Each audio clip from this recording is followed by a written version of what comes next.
can't believe I'm going to tell you this story, but I suppose it's historic for a number of reasons. Um, in that, it was my first character that I can remember. It had to be my first character. And also the first character death. That happened probably about a month in. But all things considered, it happened pretty quickly. Or maybe it was lucky I survived this long, but my older brother, was DMing at the time. I was probably around 10, arguably too young to induct somebody into the cult of D&D. Especially, again, since the covers looked like this. Yeah. My parents did not yet fully understand D&D. Anyway. Yeah, my character, he went out impressively. That's about the word I can use to describe it. Again, I have to preface most of what's going to happen in this story with the fact that I was like 10. And it was my first game. And in the interest of fairness, it is about how I failed catastrophically.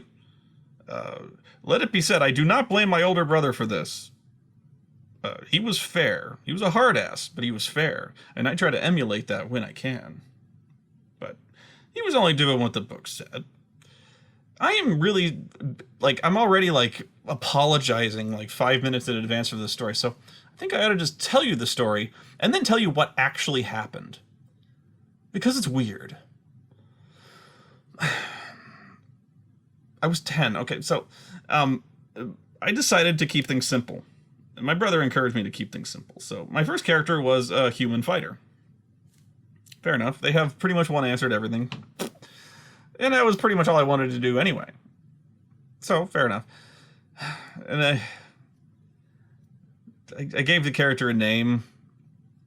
In hindsight, it was 10. I was good enough not to just steal names from, Lord of the Rings. I've had players, young players, and this is nothing against them. They come up with the first thing that comes to mind. They bring me a character named Strider.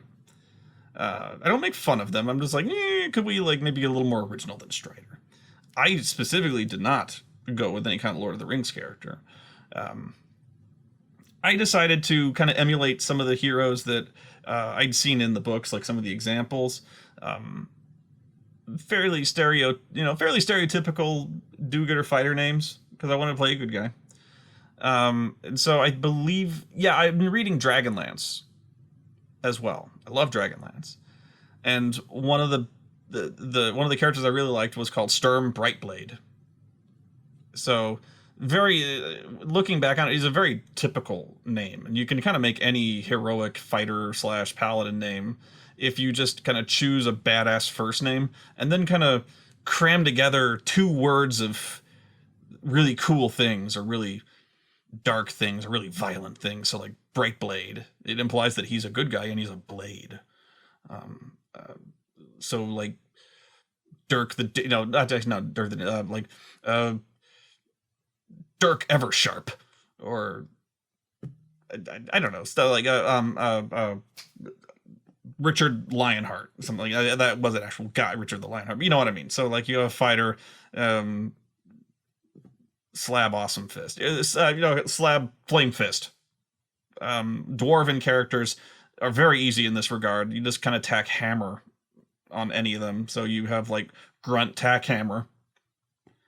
What is he? He's a smith. All dwarves are smith. That's racist. I'm sorry. So Blake Strong Iron. Things. Okay, so I'll just gotta tell you what I named mine. My character's name was Lance Stormshield. Lance Storm Shield. I didn't know. I mean, if I can be serious for a minute, I didn't watch WCW back in the day. I didn't know Lance Storm was a guy. Lance Stormshield is not a guy, but I still called my character Lance Storm. And I did not, in fact, give him a Canadian accent.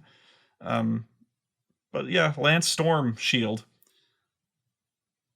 To be fair, my older brother, nobody else at the table watched WCW either, but in hindsight, I was 10. You're gonna make fun of me forever about that one now. Fuck. He's a pretty good character. As far as he didn't last very long, but you know. So what happens is fairly standard dungeon crawl. Doug liked to. That's my brother's name, Doug, not Doug Walker, but a Doug. He liked to start us off very simple, as do I, with usually a published module or something like that. So I'm not sure if it was Undermountain. Undermountain might have been a more recent publication than the version I was playing, but it was essentially like Undermountain, where there's a tavern built over the entrance to this very strange dungeon, and so the guy charges admission essentially to, and also it's strange. So, but it's a very dangerous place, and run according to local folklore by a very powerful wizard from the days of yore, who is now, you know, like in torpor or you know, forever sleep if he's not dead already, you know, and any adventurers brave and bold enough to get to the bottom could loot his tomb or crypt or cavern or study or whatever of all the stuff and get out. So it could have been BS, it could have been real. But this guy built a tavern on top of it and sealed it up so nothing could get out. But you know, our characters went in there to seek their fortune. It was really no more complicated than that. We were seeking our fortune and killing things. It was 10. It's simple enough. I can handle that. So, what happens is we're questing for about we get past the first level. We're going down there, and then we run into almost like a very humid type of area, and we're figured like there's a lot of condensation down here. This must be, you know, this must be some. There, and we find an underground lake, okay, and it's also, there's a lot of moss and a lot of undergrowth, and so there's a lot of strange things, like we see giant bugs, like a giant tick. I believe giant tick is actually in it's probably in the core book, which is why he used it. But you know, we were fighting a lot of gigantic fucking ticks the size of dogs. It was really cool. I usually argue against fighting vermin. But when they're really awesome like that, like a giant tick, that would scare the shit out of you. And, you know, giant spider would scare the piss out of me, but spiders are kind of typical. So my brother, at least, was coming up with, like, new and original vermin to throw at us. So it wasn't giant rats. He was throwing, what was it? He threw, like, sewer crocodiles. That's cool. An otiug. I don't know if I'm pronouncing it right, but an otiug is almost literally like a trash monster. It's like, imagine Pizza the Hut, but he's made out of used condoms and shit and Chinese takeout containers, and they smell horrible. So we were fighting stuff like that. And then we run into giant snakes, giant poisonous snakes. And so naturally we get jumped by giant cobras. I never said the ecology of this dungeon made much sense, but we got attacked by giant cobras. It's a tough fight, but you know, we saw treasure glinting at the bottom of this lake, and we were gonna get it, by God. And we had to get past the giant barracudas in the lake. At first we had the fucking cobras. Okay, so we're fighting the cobras, and naturally I'm getting bit like crazy. So I drink a cure poison potion because we had one. So I drink my cure poison potion, and the next round or the next round after that, we finish off all the cobras, and I'm beat to shit. I don't have many hit points left, because when you start off, you don't have any hit points anyway. So I've been bit up. I cured my poison, but I decided, wow, that sucked. So I drink my cure light wounds potion, and then my character explodes.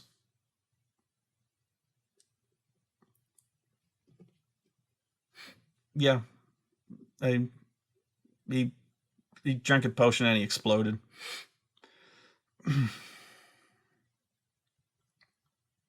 Thus ended the tale of Lance Storm Shield. That's it. Why did that happen? I'm glad you asked. Well, this is actually one of my favorite rules. In hindsight, And it's good so long as everyone is aware that it exists. In fact, I highly recommend doing this, having your character spontaneously combust. I mean, it happens all the time, hundreds of times a year, but it's not really widely reported. But no, it's not spontaneous human combustion. What happened was potion miscibility. You have no idea what that is, most likely, but it's a thing. And it was a thing that was phased out quickly in basically this is like first edition AD&D, I believe. It was phased the fuck out of every single version past this, which I don't know why. I liked it. I guess they decided to be more merciful, but yeah, this was the demon cover AD&D, when men were men and women were women, and giant cobras were giant cobras, and you drank a cure light wounds potion, and sometimes you'd explode. I'm dancing around the issue. The issue is potion miscibility. What does that mean? It means mixing potions. Okay, so here's the reasoning behind it.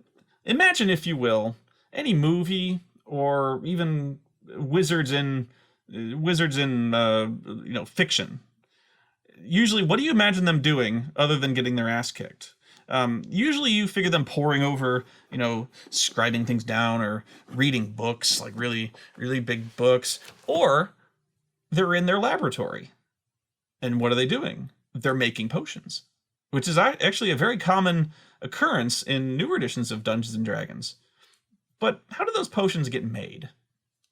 It's an interesting question, but this version of D&D kind of went into detail on that one, in the sense that, again, kind of a stereotype or cliche when it comes to wizards, more bumbling wizards, really, that you see in fiction or read in fiction.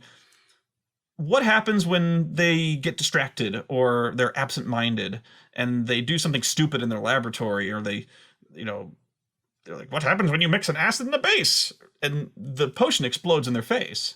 And it's all, their face is all, covered in soot. And you're like, that was funny. Well, that sort of stuff can happen in this version.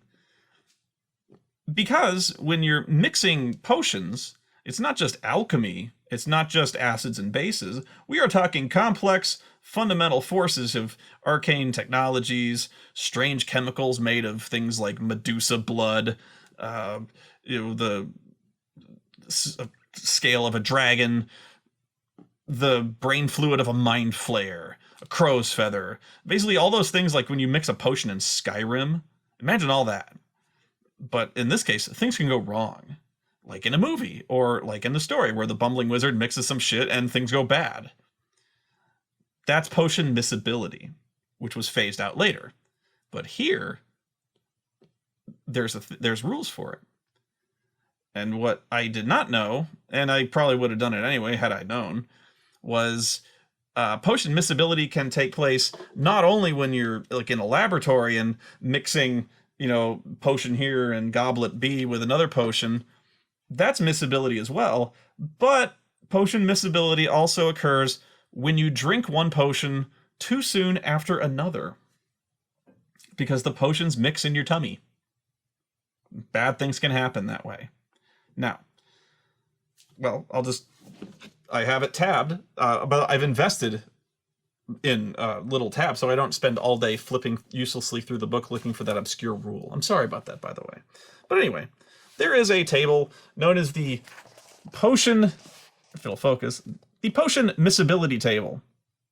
There's a lot of words there, so I'll sum up. I'm just going to read you the book. I know this is fascinating. The magical mixture of compounds which comprise potions are not always compatible. No shit. You must test the miscibility of potions whenever 1, 2 potions are actually intermingled, or 2, a potion is consumed by a creature while another such liquid, already consumed, is still in effect. Now, you could argue that, well, the cure poison thing had already taken effect, but I drank this literally like 15 seconds after the first. So I actually don't grudge him this one, but still, fuck this rule. No. It says, now, your next question, well, I'll read the results here. You roll a percentile dice, which has a result of 1 to 100. So Sometimes nothing will happen. Sometimes the potions aren't compatible at all, and nothing will happen. Sometimes one goes, sometimes one works as it should, and the other one is like half as effective. But good things can happen too. So because like sometimes in these stories, the wizard discovers some new formula, something unexpected happens, but a good one. Or sometimes they make some kind of super potion. So it's not really it's most of the time nothing will happen. The potions are miscible. That they mix together, no problem. In fact, the odds of this no problem are 36 to 90. Pretty good. So, but every time you mix potions, you roll a d100, and you check the table. Most times, nothing happens. Sometimes the potions are less effective, or they neutralize each other.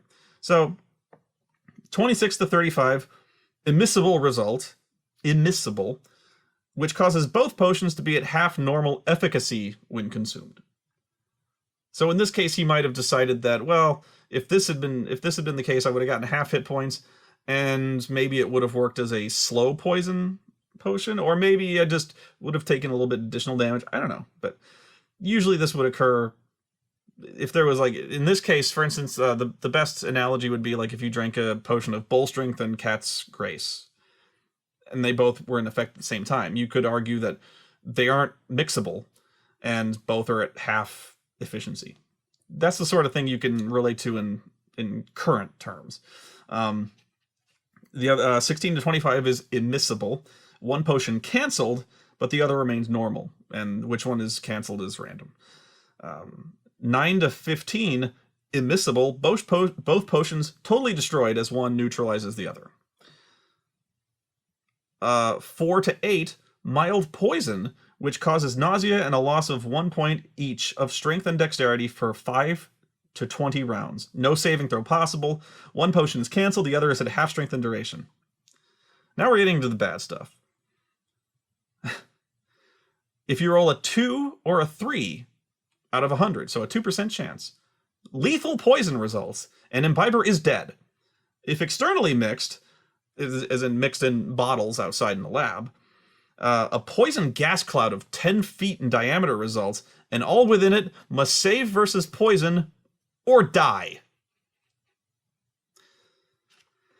And if you roll a 1, essentially botching, 1% out of 100, it says in capital letters, explosion!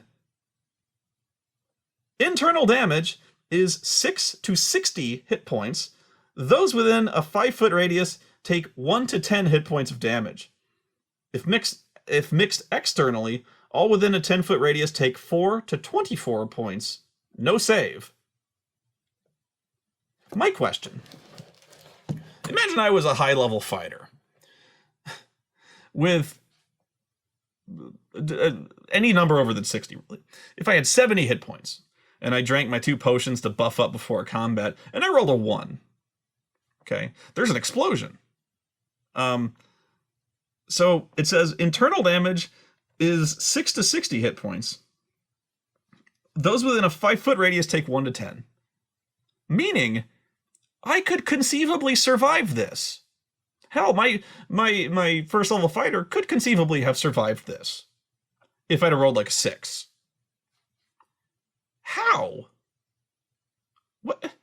If there's an explosion in my gut of 2 mixed potions, how the fuck do you survive that? Especially considering, like, everyone within a 5-foot radius also takes damage. So I've exploded. But I'm okay? Like, I'm not okay, but, like, is there just, like, this big... You could just see my ribs and my spine. Like, everything out here is just gone. But I'm alive. I guess so. You're like, can you tuck my guts back? But my guts are gone. They exploded. So, yeah, I mean, 2 and 3 is a lethal result. But 1, you actually might live. Even though you have internally detonated, injuring everyone else around you. That makes sense. No, it doesn't. That's potion miscibility. Now, that's bullshit, you say. It is. Now, but good things can happen too. Not likely. but it's possible. 91 to 99. A compatible result which causes one potion, randomly determined, to have 150% normal efficacy. You must determine if both effect and duration are permissible, or if only the duration should be extended. So, a good thing can happen there. Or, if you roll 100, in caps, discovery! The admixture of the two potions has caused a special formula which will cause one of the two potions only to function, but its effects will be permanent upon the imbiber. Note that some harmful side effects could result from this. So, there's a 1% chance anytime you mix two potions that the effect is permanent. Of one of them is permanent. So, here's an example.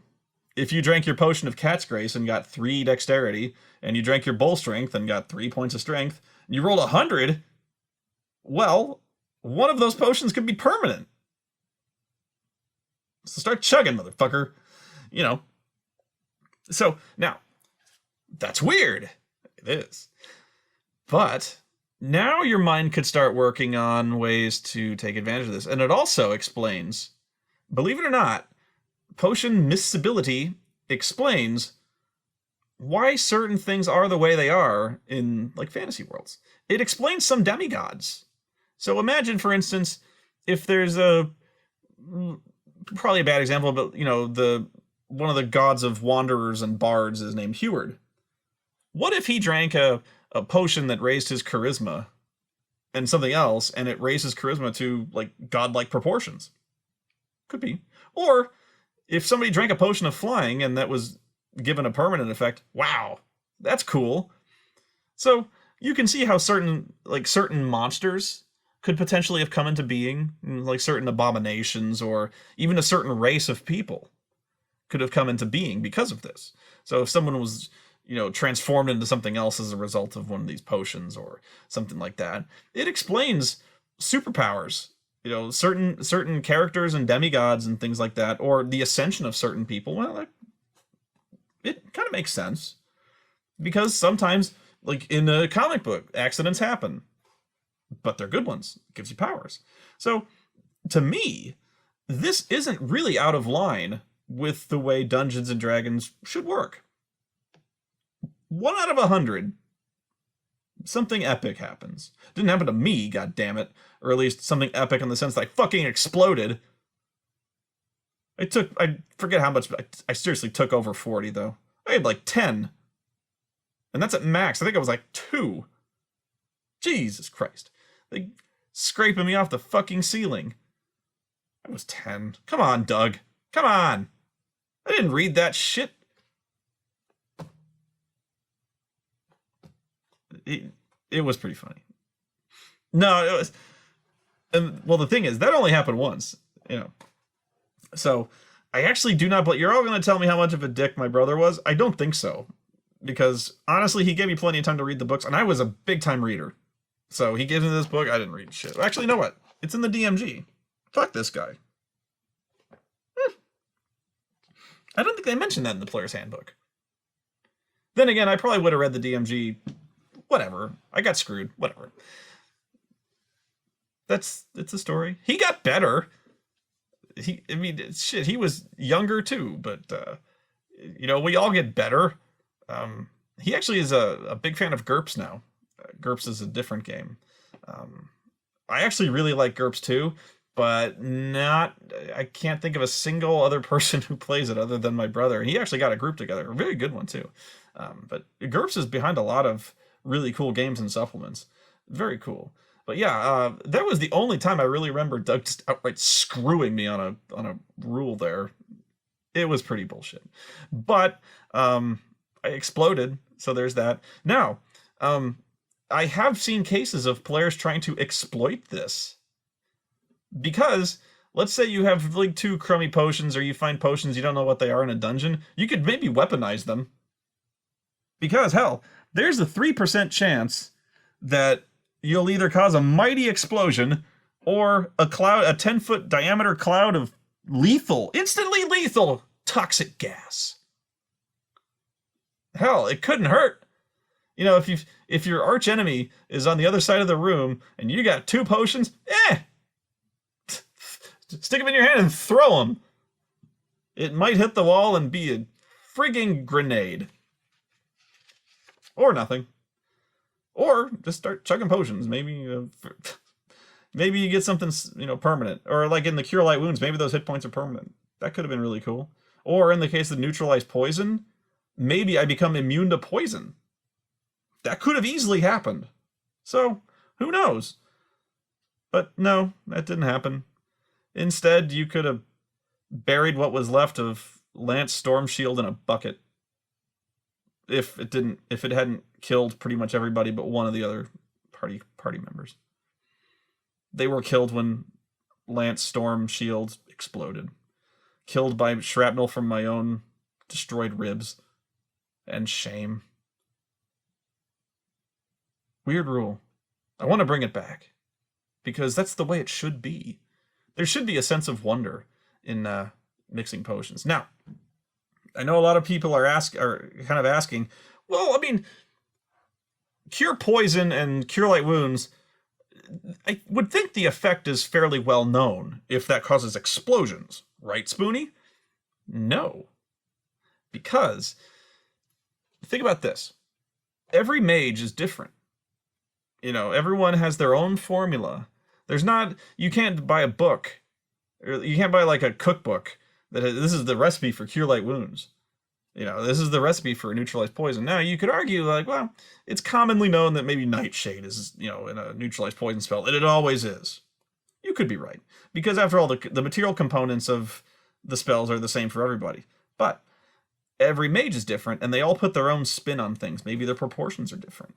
Maybe everyone casts a different kind of spell. Even if the effects are the same, they have a different way of approaching it. Maybe he didn't say every single little syllable exactly right, but basically he said them. So maybe the casting of you still have to enchant the potion. Maybe that's a little different. And the way it's prepared could easily be different. Seriously, these potions are potentially hundreds of years old, so maybe age has had something to do with it. The chemical mix-up of these things is not always, ever, really going to be perfectly identical. Because it varies from wizard to wizard. As will the enchantment, or the type of magic used. You don't know. So, even potions that are kind of known quantities are not known quantities to you, because each potion is different, and they may interact differently. Now, this was bullshit, admittedly, but it was... I was going to say, but it wasn't that bullshit. But if you're going to have it be that way for some potions, it should be that way for all of them. And besides, you could have gotten some really crazy friggin' wizard who put his own cat pee in this Cure Light Wounds potion. Why? Because he thought cat pee would work. But apparently cat pee really does not fucking mix with the Neutralize Poison spell, and it causes one of the most catastrophic explosions ever to rock the world. Could be. So maybe there's extraneous ingredients in the potion that really, really does not mix well. That's why. So I actually really like the potion miscibility result, even though it screwed me.